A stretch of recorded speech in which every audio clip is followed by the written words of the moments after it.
So, having put the agenda in front of you that you are going to be participants, make sure that you are fully engaged. And when I ask you, please would you help me do this talk? So, every story begins with once upon a time. And once upon a time there was a couple recently married and not knowing each other. And they were driving through a snowy, dark day from Connecticut to Massachusetts. And this fellow says to his companion, you know, it's very dark and dreary on a winter's day. There is no color and it's just very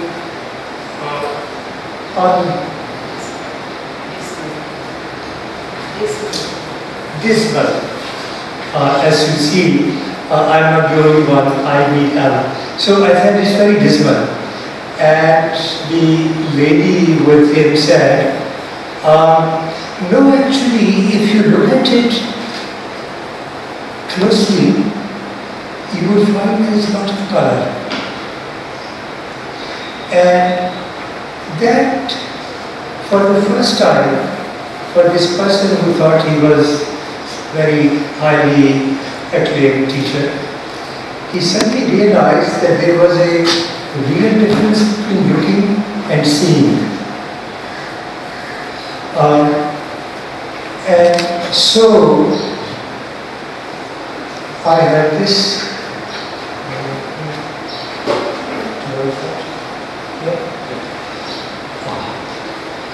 So, I have this Claude Monet painting, and I would like to. Who is the person who least knows about art? Raise your hand. Okay, so you tell me what you see. Snow and the wood. No, I can't hear you. Snow. Louder. It's all snowy. Louder. Snowy, sir. Snowy. Snowy with a bit of wood. Okay. The other hand stood up, so let's get another. Next to this one, what do you see? Sunshine. Sunshine. Sunshine. Wow. What else do you see? Shadows. And I see a magpie there. Ooh, you do? After reading the title, actually, I was looking for the magpie. Okay. Somebody else wants to add something? For a bird? Yes, and that's the magpie. Bird. Beautiful. What else? Gosh, this is a beautiful audience. Shadows. Shadows. I see hope and optimism after a long dark winter. Okay. What else? Sky and clouds. Sky and clouds. What about the man going What about that man? Who else?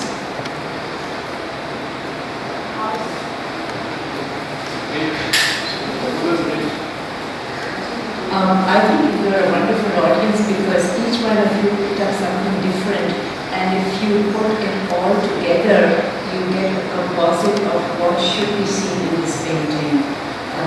And it brings us to the point you only see what you're looking for. So when you first saw the snow, and Dr. Malik just talked about a snowy day, you just looked at the snow. And as you looked some more, you looked at the sunshine. As you looked some more, you also saw the shadows. Then you saw the magpie. And then you saw the water, the clouds, whatever else is behind it. And I'm still debating whether that is indeed a man from the slide or maybe just a piece of wood. But I think to most of us it appears that there's a distant figure going there. Now I want you to look at in a second layer through a different prism, which is the prism of light. When all the colors go through the prism, the light becomes white.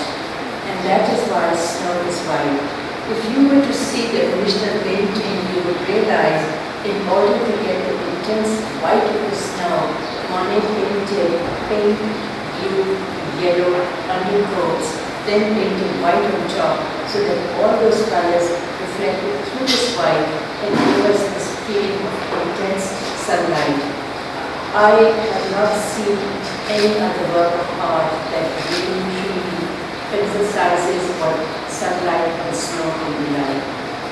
And then he started in not a snowy day, but the magpie. And the magpie is this intense black bird who becomes the focus of the entire painting. So when you picked up the magpie, irrespective of the fact that you had read the title, you were able to then appreciate the contrast of the black and the white, and how the particular scene inspired Monet to pick it all out on. And then if you look even more closely, you will start seeing tints of pink where the trees are. Because there were buildings there, there were barns over there, they were reflecting back the color into the sky, into the snow, and you get tinges of pink. And then if you look more closely at the shadows, you normally think of shadows as gray. They're not gray, they are lilac. Because shadows are usually the opposite color of whatever is there. And if you mix the yellow, green, pink together, you get this green, lilac, purple color rather than a brown or gray shadow. So as you start looking at this work, you start making these observations, which later on as physicians you can then apply to when you see a patient, you know, immediately see the color of the skin, color of the eyes, you know, the wrinkles of the skin, the dehydration, whatever else, you know, you pick up. And that's the connection the two of us are trying to make here, that by observing art, you learn the art of observation. So this uninitiated companion to this female says, you look closely and you will find a lot of color. And then she points out to this man who is driving. She can see better than the driver can, but even so. And she says, look at the different shades of white. There's a white, and there's a grey, and then there's a dark grey. And then she says to me, look at a berry poking out every so often, which is red. Now, unless you really see, you can't make that berry. But once you become an educated seer, then the red berry appears to you. And then she said, look at the tree trunk. This is from Stowe. We are now in the spring, and this is behind our house. What do you see?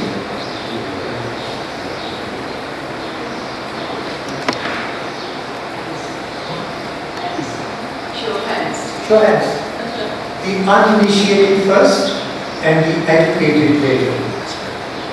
Because you don't want to give the game away, do you? So the mystery should continue. Who's the brave one amongst you? A bunch of trees. A A bunch of trees. Excellent. What do you see in the bunch of trees?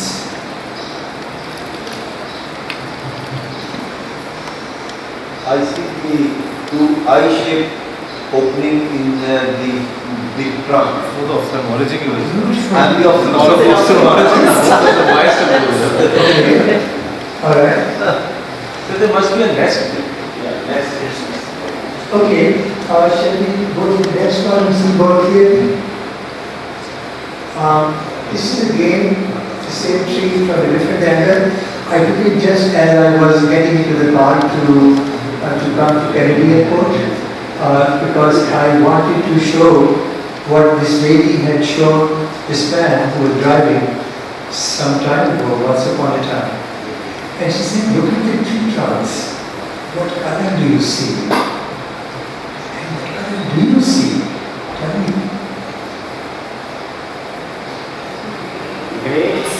Light grey and dark grey and green. Constellation of colors. Constellation of color. What a beautiful description. You said that? What do And you you're mean? an uninitiated person? I think you've been browsing in the green now. The first time I started painting a tree was when I was in the art department of Lahore College, and our immediate reaction was to mix a bunch of browns and paint a tree trunk. And I was fortunate to have a wonderful instructor who said to me, "But really look at the tree trunk." And then she started putting purples on it, and I was horrified. And she explained to me that I had the artistic license to put any color anywhere I wanted to. And that was an eye-opener, because at that point I actually started seeing the shadows and the purples and then the greens in them. And then also the different subtle variations of whichever color I was using. And I think in this particular instance it had rained, so from the direction of the rain, the tree trunk had turned very dark, and where the rain had not hit, it was still a much paler color. And then if you keep looking down, and then there is another hole at the bottom for the ophthalmologist to wonder what that hole is all about. But it's not just a tree trunk that you drive by every day. It is something you can look at day in and day out. And we've been looking at the same trees that we've grown for almost 25, 40 years now. And each time, each one of us will pick up something and say, "Have you noticed that?" And the other one may or may not have noticed it. So the process is to really observe so that you can see the minute detail that you might have missed the first time.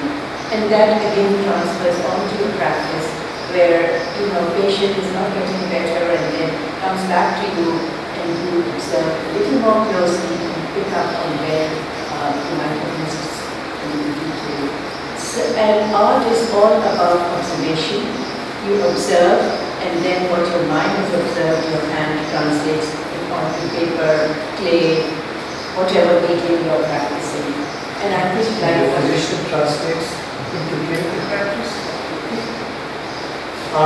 So this lady says to this man, this once upon a time, she says, "Look closely at the tree trunk, and do you see the difference of the color of the tree trunk? Because where the snow has started to melt, the water has dropped onto the trunk, and it has become darker. That one. And look at this tree. It had just started to snow, but I couldn't be late to catch the plane. So I grabbed this picture, and it was really quite dark in the evening. And I said, well, I should. Last time we were looking at this slide, and I said to my companion, I said, do I see an elephant head with the eyes and the snout? And this is just an observation. Okay. So creative physicians are really artists par excellence. This was celebration of the lecture. So creative art physicians are as artists. Physicians who write, perform, paint, sculpt, photograph, and who use the creative arts as diagnostic and educational tools. Because it is an important part of what you do. You are doing the very best there is. And the very best are the ones who have eyes that can see, not only look to see, ears that can not only hear but listen, and a touch that is not only touching but feeling. So those are the differences between those who are outstanding, who are the best, than the others.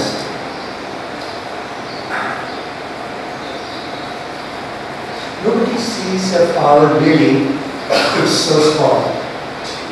We have time, and to see takes time. Like to have a friend takes time. This is a famous painting of George O'Keeffe, which is also on one of the first stamps. Have you seen?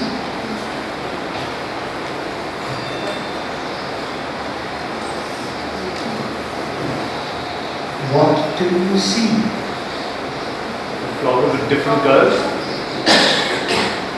round can be, clear as clear can be. Flower with different colors. With different colors. The same flower, but different colors. Beautiful. Okay? What? Like you mentioned of different shades from yellow, red, orange, mostly. Okay? Very bright colors and I have grains as well as different shades in petals and minute details are also present in the petals. Wow! Nature holding the human beings or is there nature holding or another, it can be a mother. Beautiful. There's something like that. This is another flower, morning glory. Now I want you to describe the different colors and the gradations.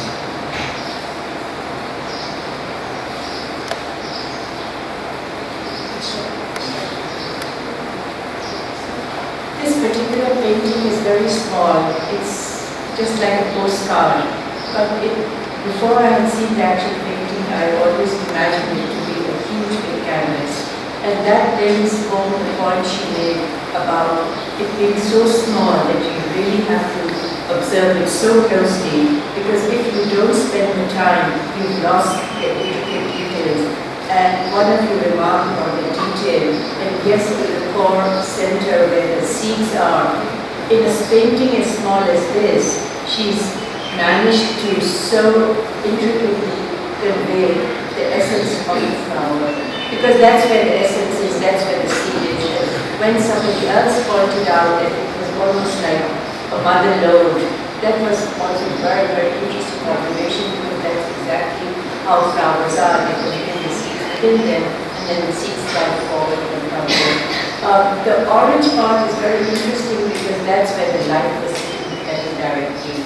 And that creates a different shade of orange, because each color reacts differently by the way the light hits it, the angle at which it hits it, and whether the light is a warm light or a cool light. And I think nowadays we can tell that very easily whether we have the blue LEDs or the white or the yellow. And when you're seeing the patients, you will realize that the kind of lighting you have in your clinic will also determine what you see in your patient. Do you have a question? Anybody has a question at any point, or if I talk faster than you can absorb, please stop me and I will be happy to repeat it. One thing about Georgia O'Keeffe's work is that her work is very well delineated. The lines are very crisp, very strong, there's no fuzziness. This one, I mean, the flower is morning glory, and I've seen them blooming in Lahore around where we are living. The contrast of the blue and the yellow, the concept of the night sky and the dark shades giving way to the early morning even before the reds have been picked up on the sky. The yellow of the core bursting forth the way the sunshine and the sun bursts forth into the early morning sky. All of these thoughts are compressed in this very, very small work, and it all comes from her taking time and actually sitting on the pathway leading to her house where she had these flower beds and just looking at those tiny little flowers.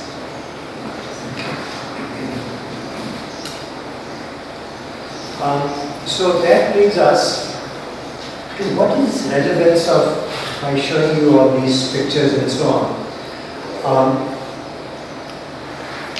In about 1998 or so, when I was at Mount Sinai School of Medicine, New York, we started a rotation in the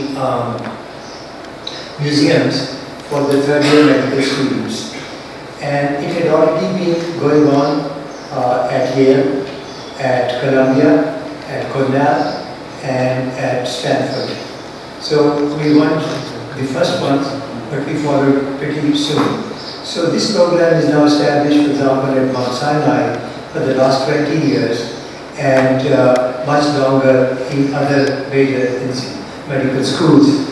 The idea is that, and what happens is that you're taken to a painting, and usually in that session afternoon or morning session, there are about 8 or so students, and each one is asked to describe the painting.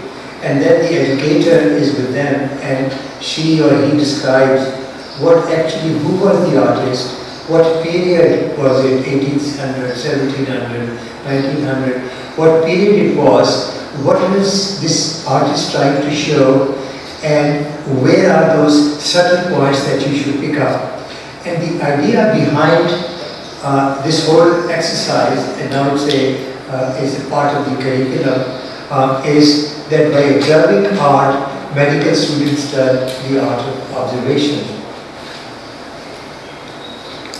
Aphorism is an original thought, spoken or written in a laconic and memorable form. The term was first used in the aphorisms of Hippocrates.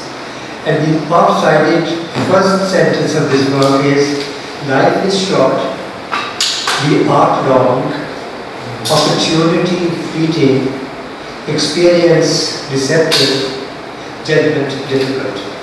I can't always remember it, but each time I read it, it gives me goosebumps. So there is a Malik's aphorism, which is what the mind does not know, the eye does not see, or the ears don't hear. And physical signs would stare you in the face, but you would not see them unless you are looking for them. Have you seen in your clinical practice that unless you are thinking about a syndrome or a disease and so on, you really cannot, if you have not taken a good history and you are on the track of what you are looking for, it's really very hard to stumble onto a diagnosis. Like Kamal Atatürk said, a bad general never won a war. And you cannot diagnose, you can't be a superb clinician, an amazing clinician, unless you look hard, your ears can listen. Okay? So you only see what you're looking for. Now, there was one artist that was very precise. There is another artist who has done a series of haystacks. This one and this one. And I'll tell you how I bring this into my clinical practice. Who wants to talk about it? Now, by this time you are sophisticated artists, of course you are. Right? So, this is this light, and that's snow, and there is this light, that's sunlight. So, I will go back and forth, you tell me which one you want to comment on. Haystacks, green stacks. And all my students see this. And you see, the trouble now for our teachers is that you utter a sentence and all our students have iPads. Everything is on the iPad for faculty as well as students. So you utter a sentence and they immediately Google it. And if you're wrong, God help you. Right? Because you have to be precise and you need to know your stuff. So we are, we're challenged. Tell me. The right one looks like the haystack to me and left one is grains. Okay. It is a very bright picture. They are haystacks, they are full of colors, they are different shades, and it gives us some excitement about the first hut, and there is another hut that is in shadow, and beautifully blue, green, yellow, they are being seen in this picture. Wow. You have to take that. Just wanted to point out that there were two haystacks of different sizes, and as the light was shining on them, both of them are giving different variations of colors. One seems to be more brighter with a variation from yellow going on to orange and red, and the other, that one is in the shadow, is giving a darker appearance, and the sunlight that is falling on the hay scattered on the soil, it's giving a reflection of the sunlight. It's bright and yellow. which looks nice, and then in the background there is green and there is an effect of a hilly area, and there are different variations of green as well. Like things are drying out and there's greenery as well, and the sun is making it all bright, and there is a variation of purple color on the other end, and it's like there are different levels of ground there. She's retired. You are going to come over and help me. She's retired. Two things that I forgot to mention is I tell my learners, I want you to have fun, but you have to make it fun for me too. Because it's no fun for me to not have fun. And learning should be fun. So they have to make it fun for me too. And I said I'll work very hard to make it fun for you. The second thing I forgot to mention is that at the end I take 5 minutes and each one of you tells me, what did you learn today?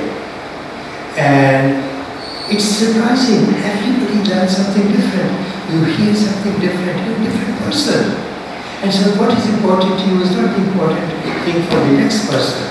So be prepared to tell me at the end, because that's my evaluation.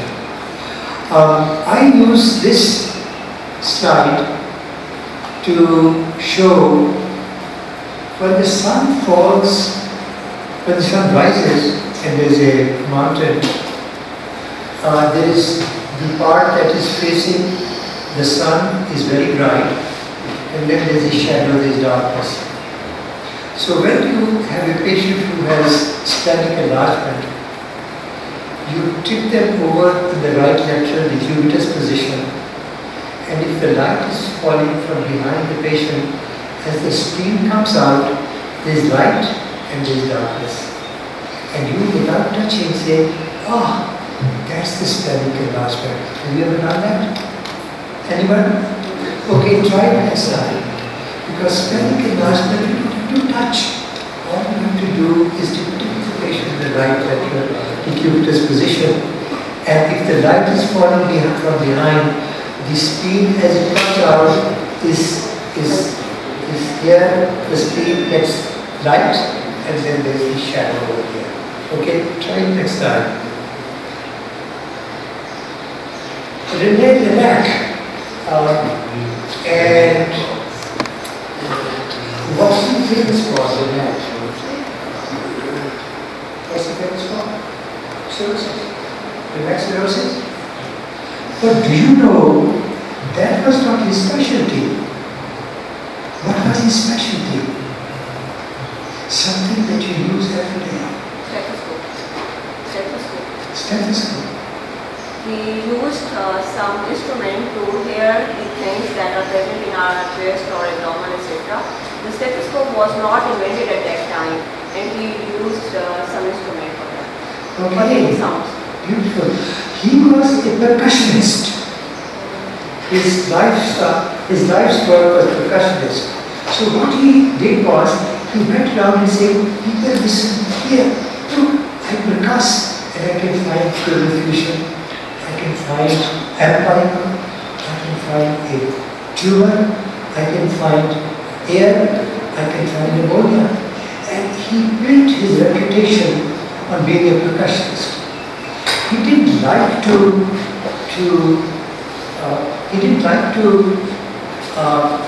auscultate, because what was auscultation?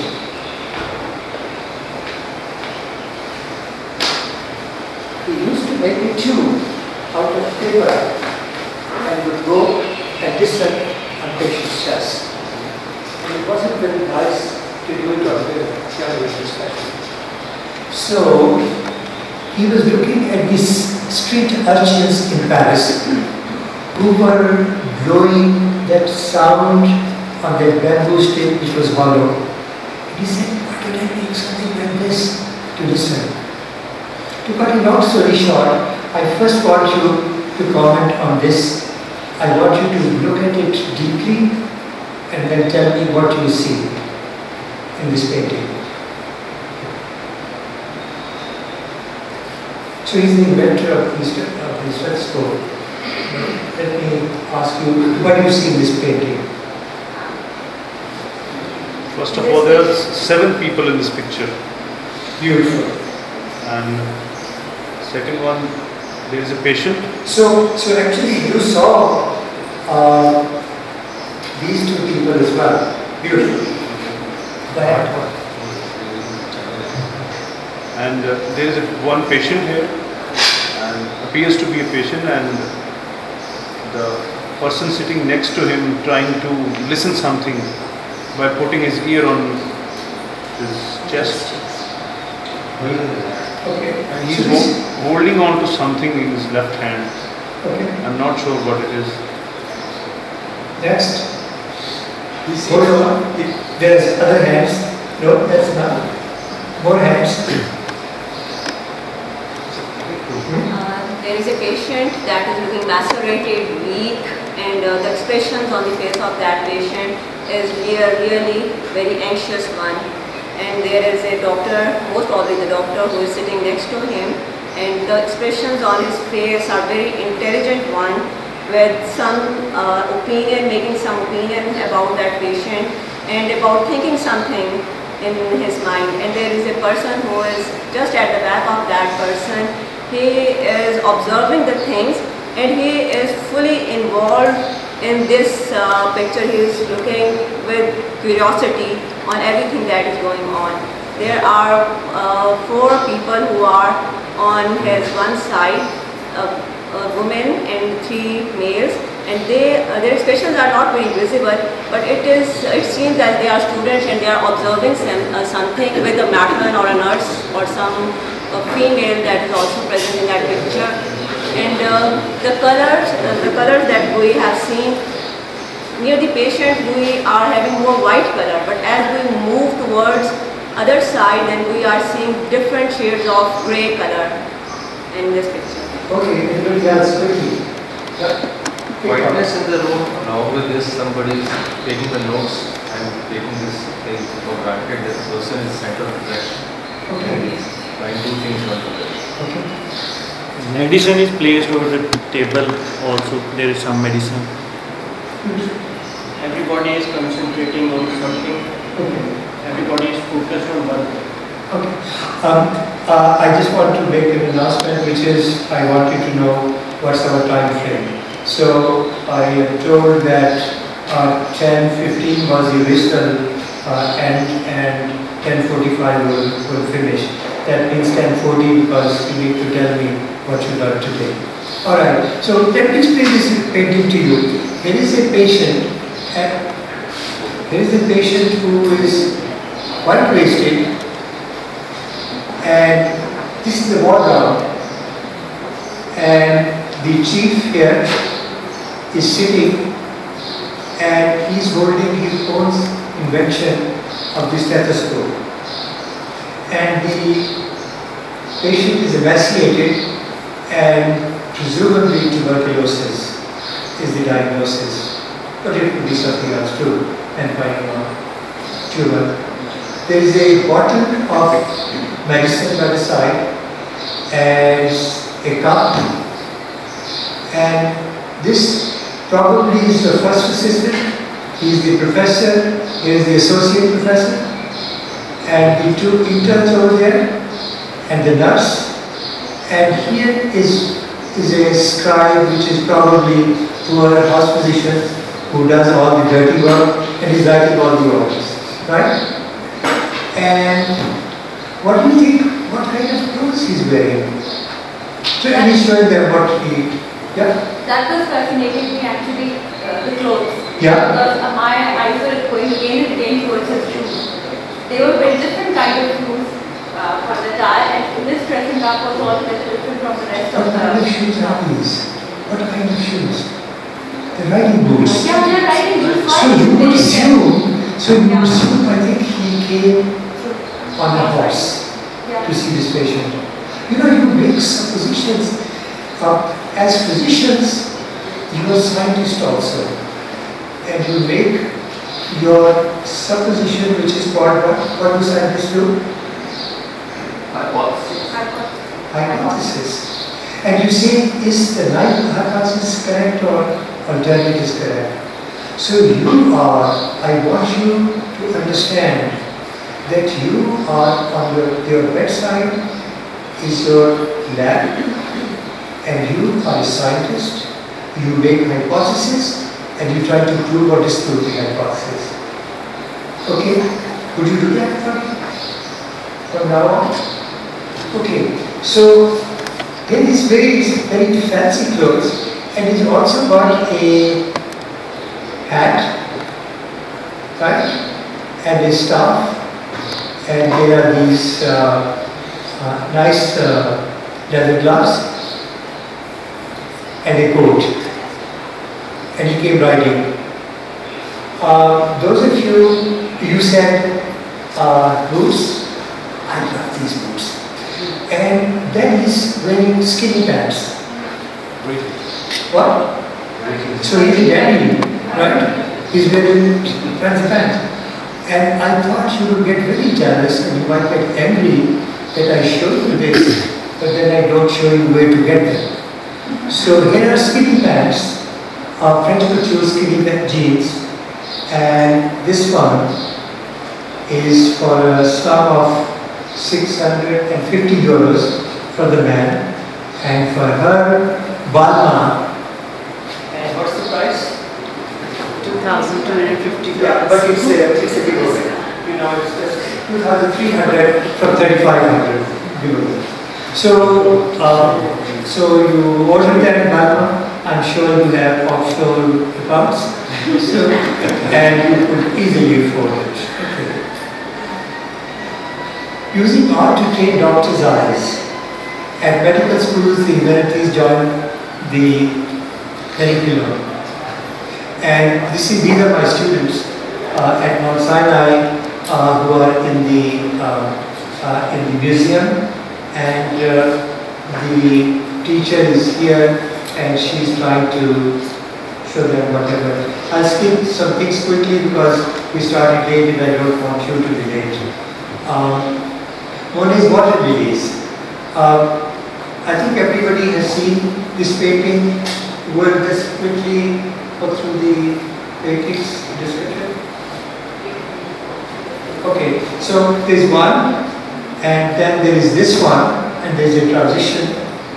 And as Monet was getting cataract, there is this painting. So, but each one, let me ask my companion to tell you.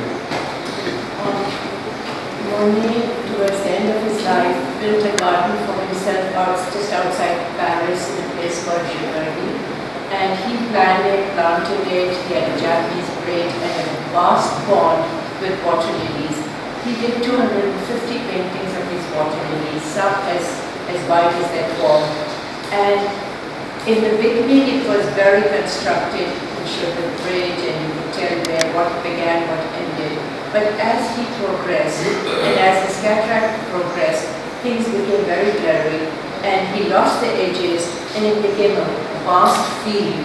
Most of his strokes were vertical, but for the actual flowers and the leaves, he started going circular because that's how he saw it, in a very vague, indistinct way. And now if you compare this to Georgia O'Keeffe's flowers, you see how precise she was in her observation and how his eyesight had affected Monet. And he became so much more vague in his interpretation of these small flowers.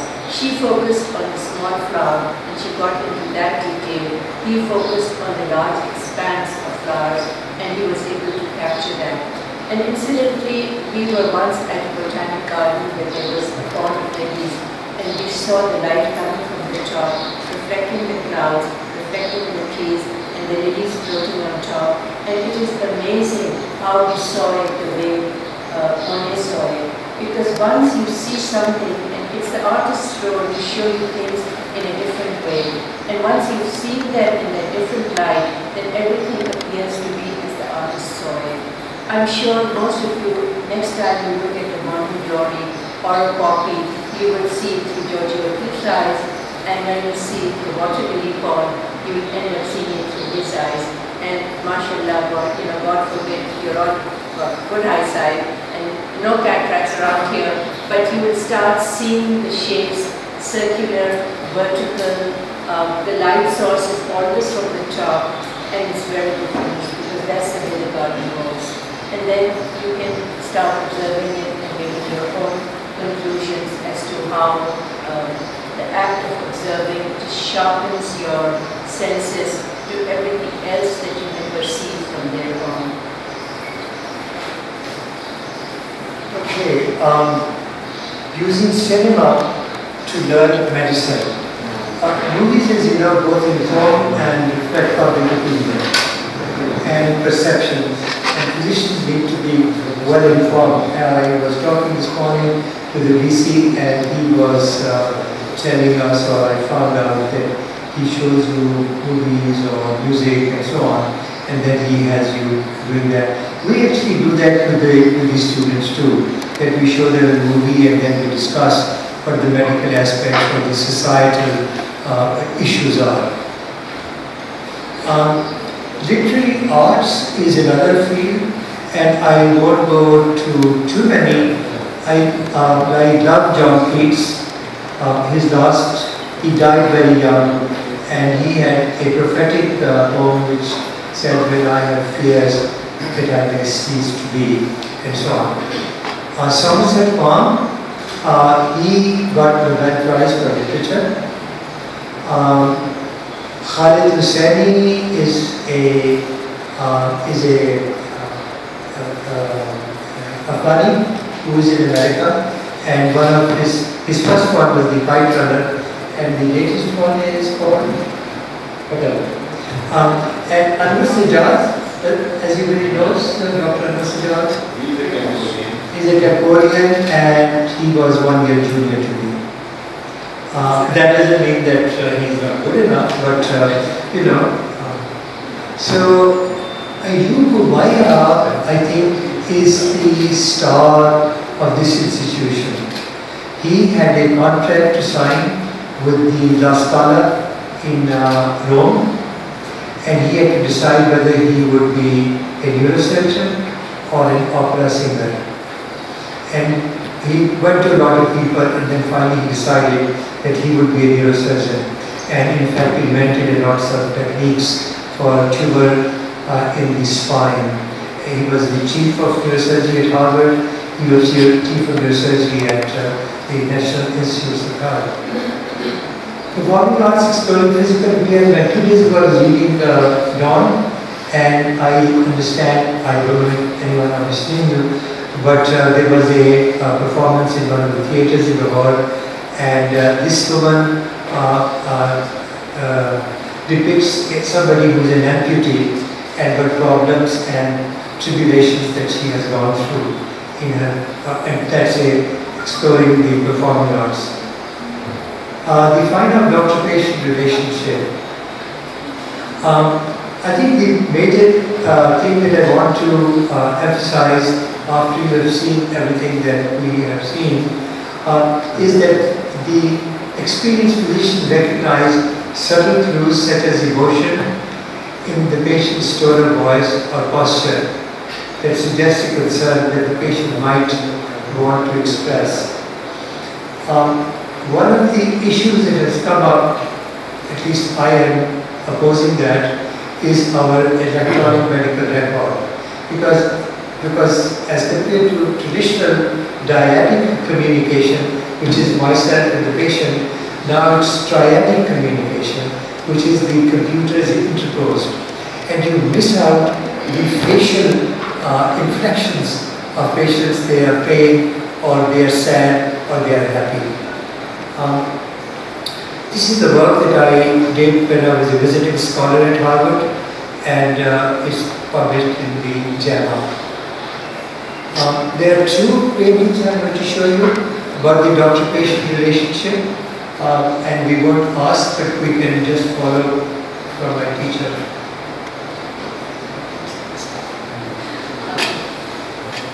This is Goya, a Spanish artist, and he had a couple of very long illnesses. The first one we don't have much knowledge about, but the second one he developed a profound relationship with his physician.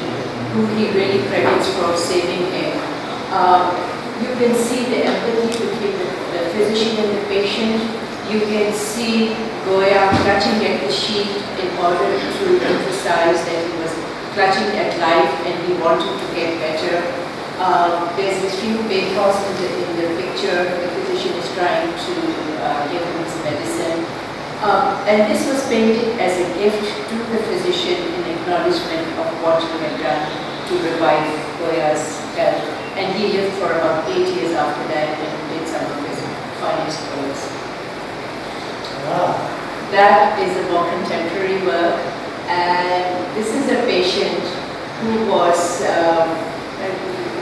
Professor Paul was the chief of surgery at Lutz at Cambridge University, and he was the first one amongst few that started the liver transplantation. This patient was an artist, and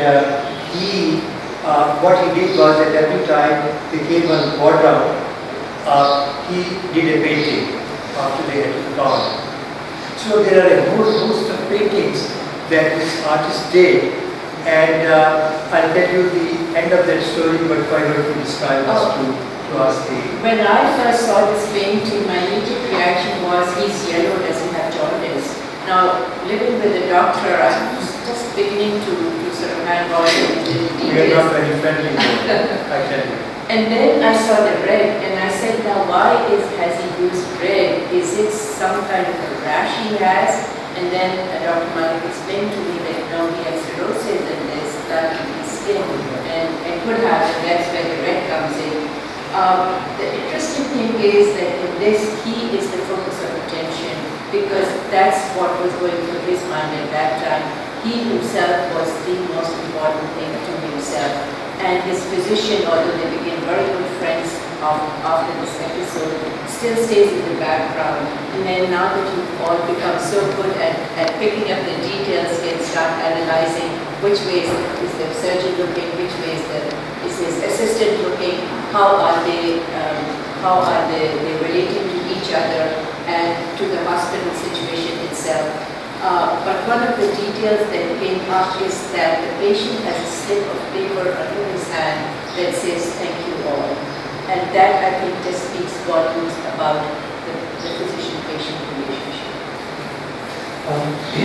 Professor Kaul was also a weekend painter, and after this patient got his liver transplant and was discharged, they became very close friends.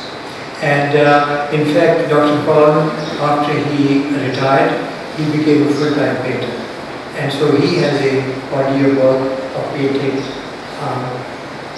I find this very fascinating. He is looking towards us, this patient, and his eyes, as you can see, is facing this way. He's a little bit, uppish. He's the great professor, and this nurse is looking away. She's not interested, and she's also looking at us, the house staff. So anyway, there are other things to catch up on this painting. Let me take a couple of minutes to help you in promotions. Academic promotion, I think, is important for you. And you start from somewhere. Some of you must be accomplished researchers and you have published a lot and you don't need that. But I think some of the things that you can start with is clinical vignettes, which I have basically when I am attending, all my house staff has to write one clinical vignette. So either an interesting patient, a rare disease, or a rare manifestation of an ordinary disease, or some kind of thing that would be of interest to others. And the way to find out if it is interesting to anybody is narrate to your best friend and to your worst enemy, and see whether they become excited or they become despondent. My God, I missed this and she has picked it up. So whatever it is, but it is building a portfolio. One of my assistant one of my faculty person in my division used to, every time he did any teaching, he would have the students' names, what he talked about, and he gave them a slip of paper which said, was it a good lecture or interaction or whatever. There were 3 questions, and he put them all together and put it in the file. As soon as he came to his office, he put that. So he had a dossier that full. And there was nobody who could say no to his promotion on academic achievements. So I want you to make sure every time you do some teaching, I want you to write it down, write the date, write what you taught, how many people there were, and what feedback they gave you. Easy, and you get promoted because you have done something in teaching.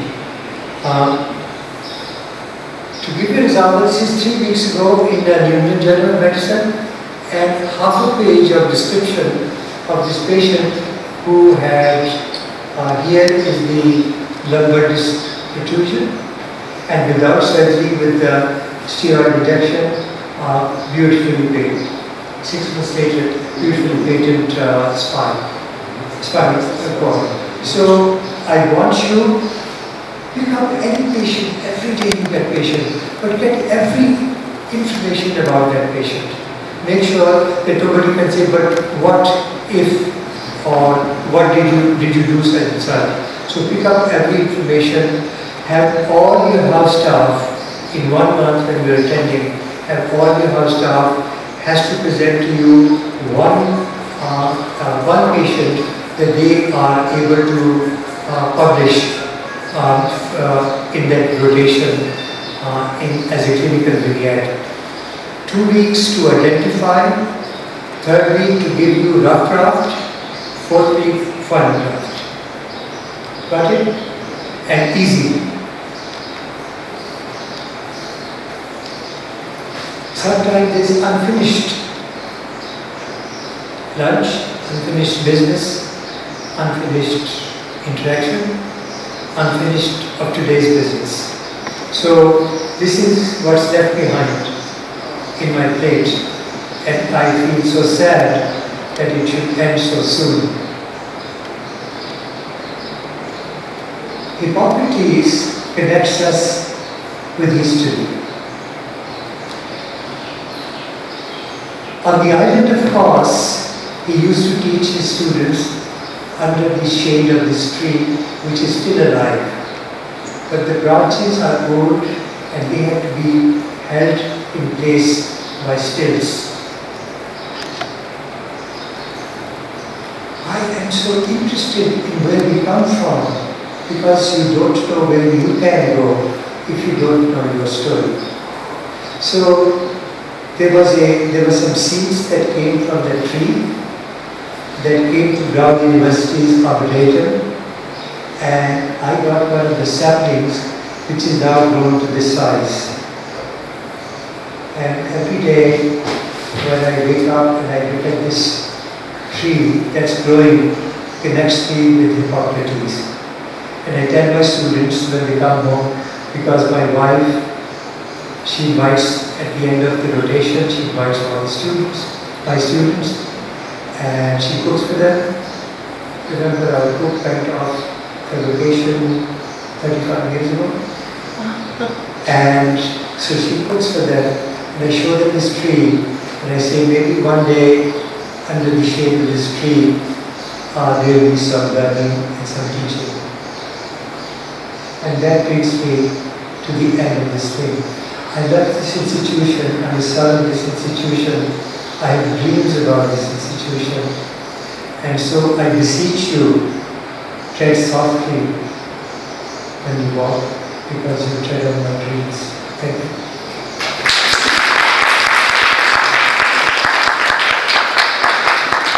Now tell me what you learned today.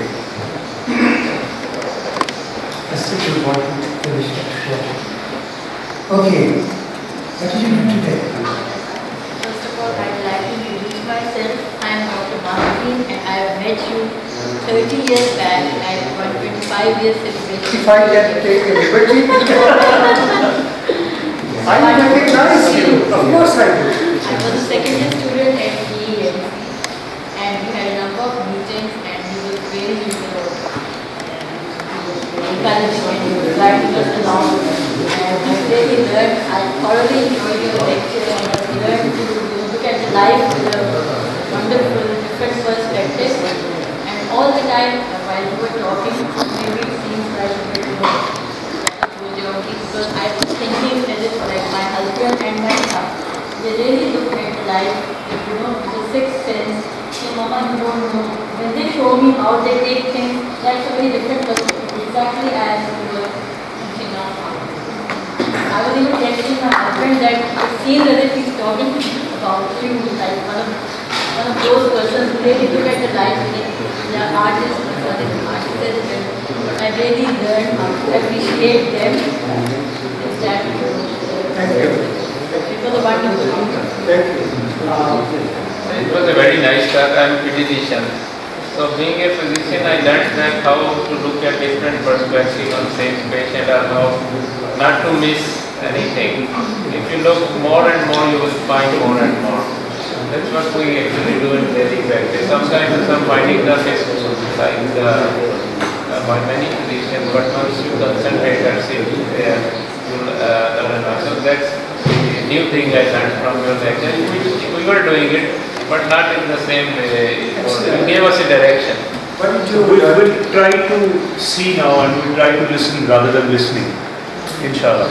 That's what we You reminded us the phrase that we learned 20 years back. Eyes does not see but the mind does not.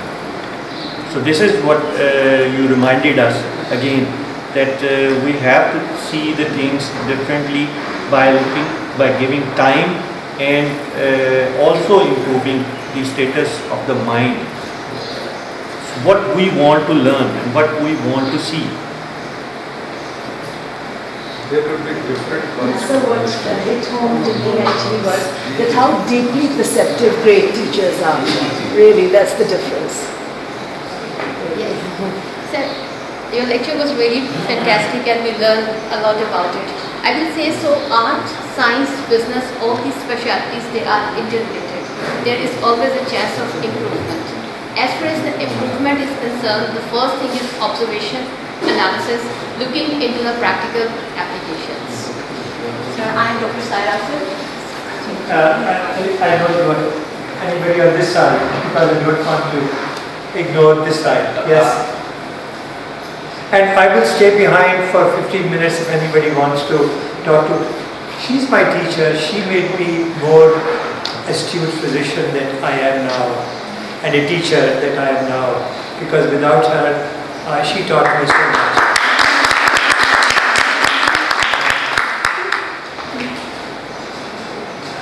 I learned from the lecture that we need to focus deeply, we need to observe more, and we have to develop relationships with our profession more precisely and in a more honest way.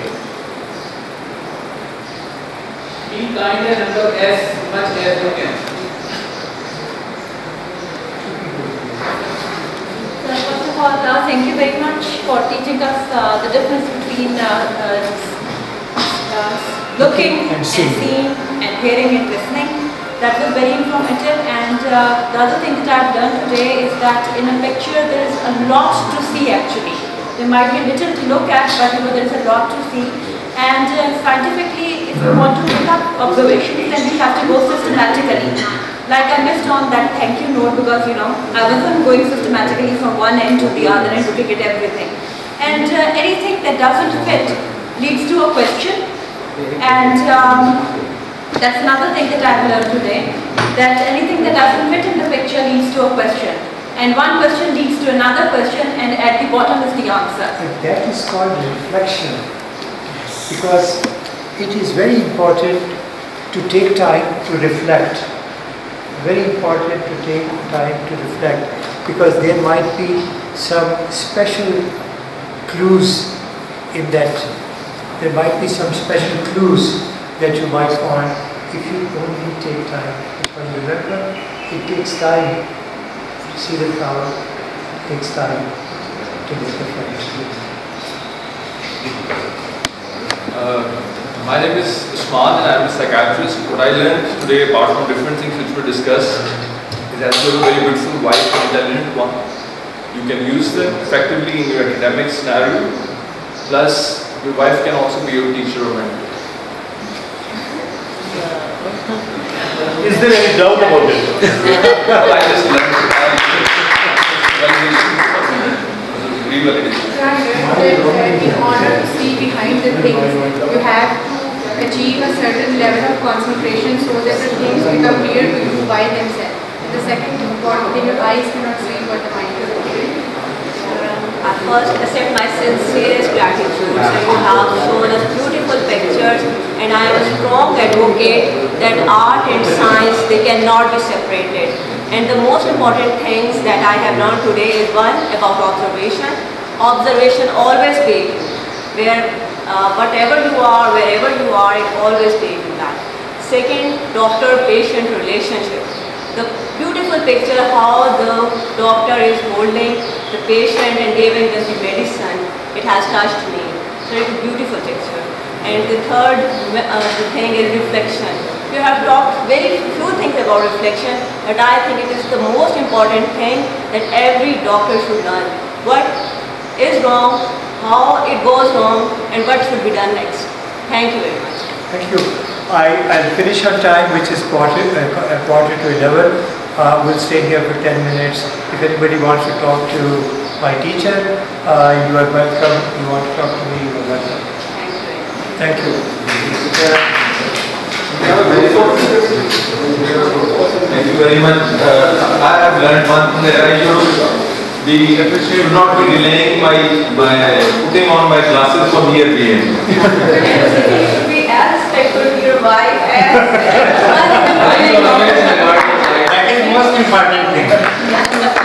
And now I will request Professor Mazhar to please give bouquet to Madam and Dr. Malik. Please.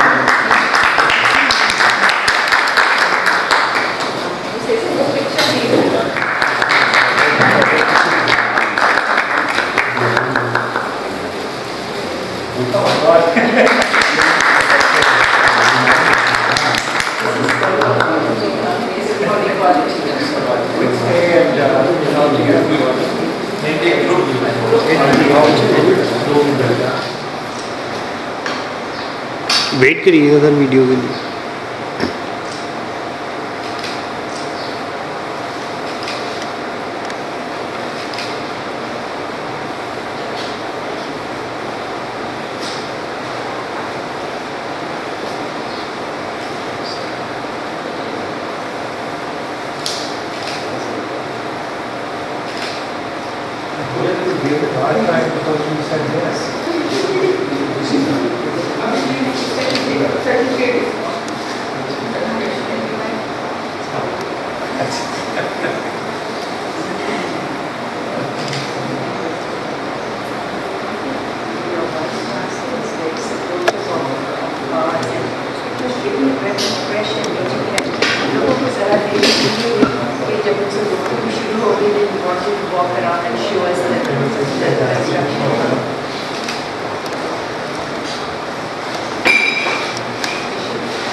ठीक है.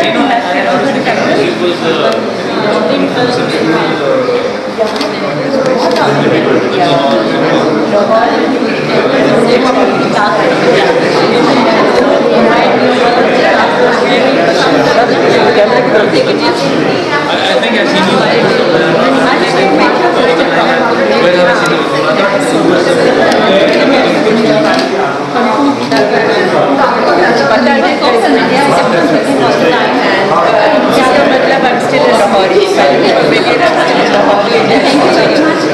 Lahore.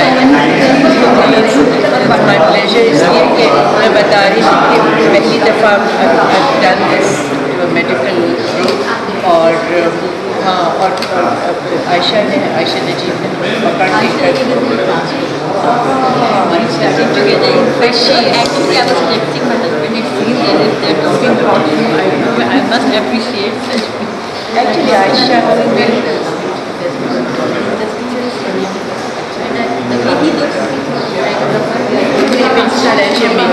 Good luck.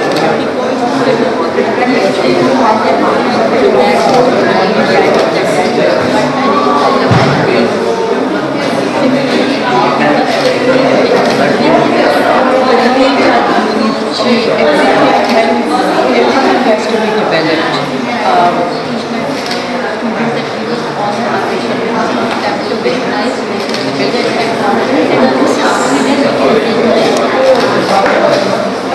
This is something that is basically medicine. And this is that I'm most unhappy with having a computer in the room. I've been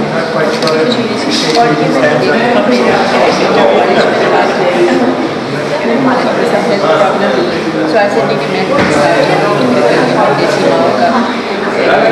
mothers will come here and say, I'm not women because my son was talking.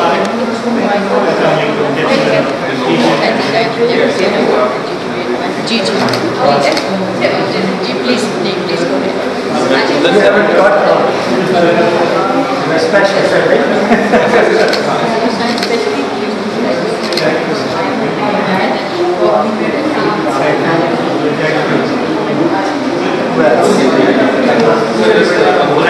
Oh, okay.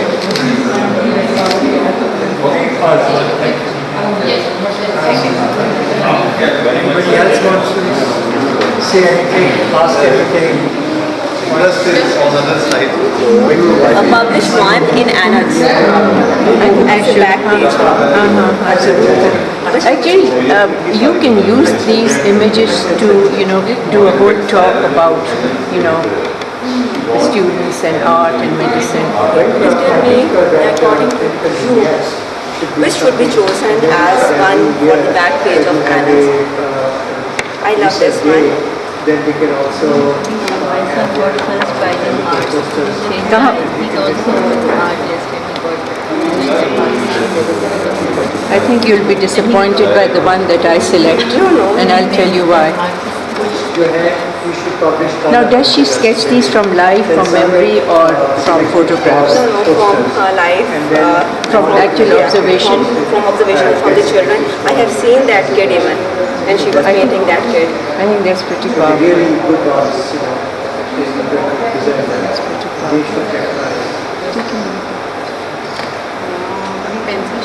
Sorry, pencil. It's from my heart. Can you start moving that?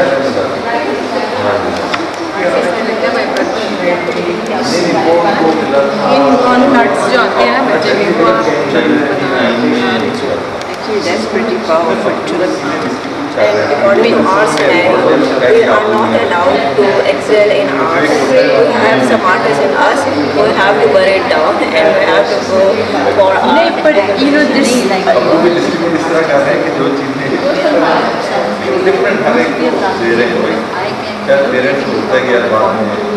I can